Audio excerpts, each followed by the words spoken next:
Hey guys, Sean here. Welcome to the F1 Word and to this week's rundown. Now there is only one place to start, and that is with the big news coming from Ferrari that Maurizio Arrivabene has been replaced by Mattia Binotto as team principal. The news more or less broke on Monday morning when Italian media released reports that Arrivabene was set to be dropped in favour of Binotto, and later on that news was officially confirmed by Ferrari. A statement on their website read, "After 4 years of untiring commitment and dedication, Maurizio Arrivabene is leaving the team. The decision was taken together with the company's top management after lengthy discussions related to Maurizio's long-term personal interests, as well as those of the team itself. Ferrari would like to thank Maurizio for his valuable contribution to the team's increasing competitiveness over the past few years and wish him the best for his future endeavours. With immediate effect, Mattia Binotto will take over as Scuderia Ferrari's team principal. All technical areas will continue to report directly to Mattia."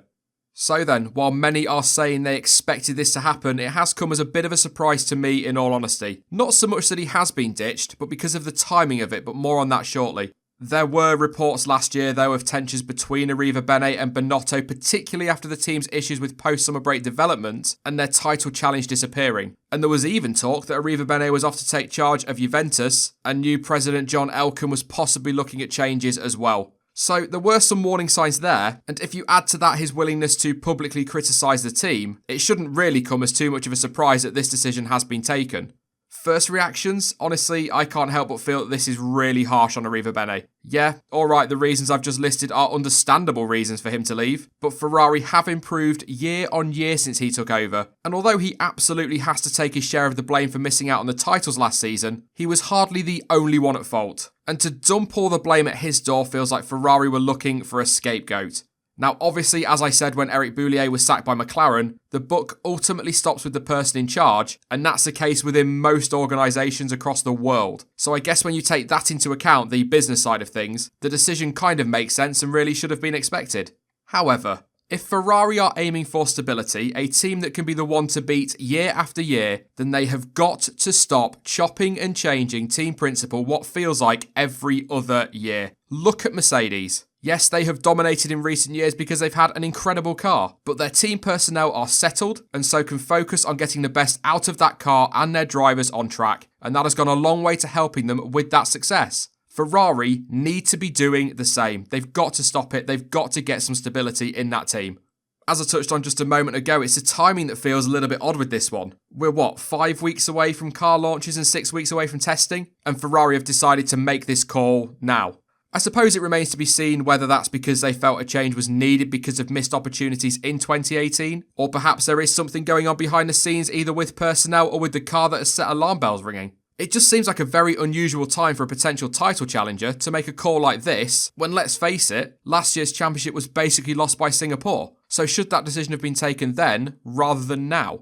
I probably should add as well that some media outlets are claiming that this decision was actually part of Sergio Marchionne's plan before he sadly passed away last year. But if that is the case, then the timing seems even more bizarre in my view. If Marchionne wanted that change and Elkann wants to implement it, then why now?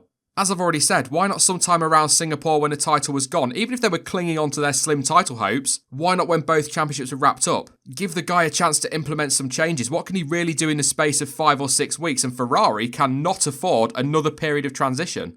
Look, ultimately we may never know why they waited, but Binotto is walking into one hell of a difficult situation. He knows Ferrari, of course he does. He's been within the structure of the team for a long time now, and has been working as technical director, and so will be used to the pressures from the bosses. He is also spoken very highly of in the F1 paddock. There seems to be a huge amount of respect there for him, and many believe he is the right man to take Ferrari forward for the future.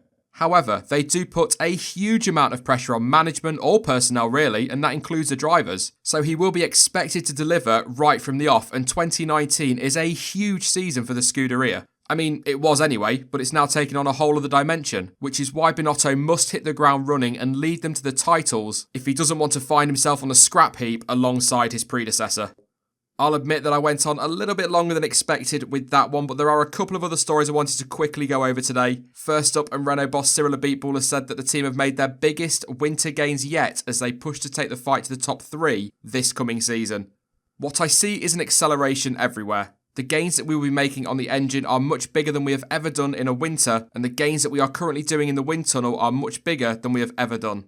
But we have to be careful on the wind tunnel side, the aero side, as there is a change of regulation. You know that when it happens, there is a big reset. You lose downforce and you quickly catch up. So it is difficult to make a distinction between what is coming from the regulations and what is coming from the effect of the restructure.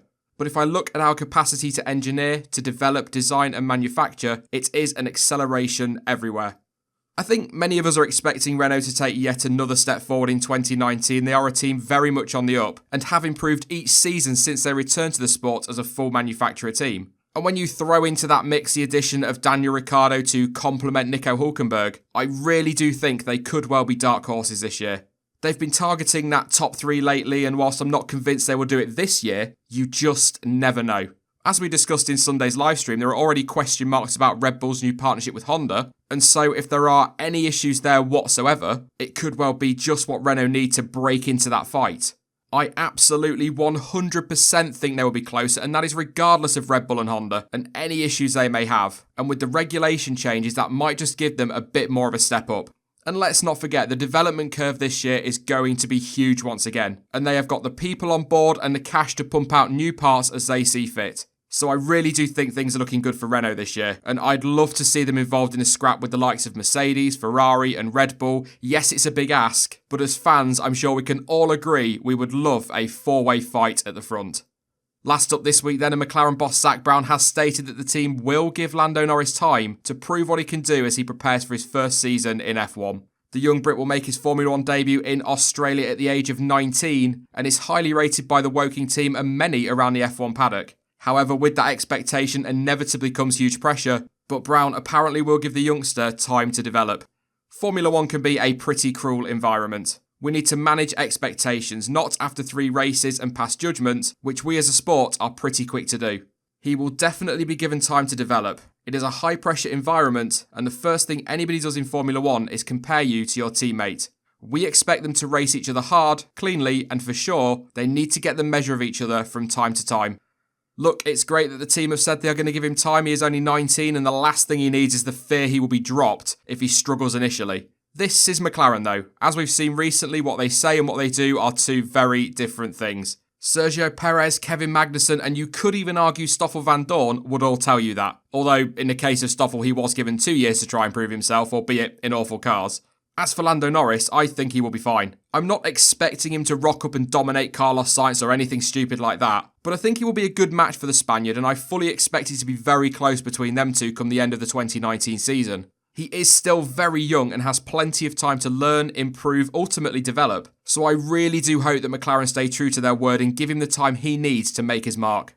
That is it then for this week's rundown. Apologies that the last 2 stories didn't get as much coverage as the first one, but I think you'll agree the first one was pretty huge. And in the comments section down below, do let me know your thoughts on Ferrari's decision to replace Arrivabene with Binotto. Is this the change Ferrari needs? Should it have come sooner? Or do you perhaps think this is the wrong call? Now, I will be back soon with more content as ever, but in the meantime, you can follow me over on social media. Links to Twitter, Instagram, Facebook, and to Discord are all in the description down below. But as ever, thank you for watching. I've been Sean, this has been the F1 Word, and until next time, goodbye.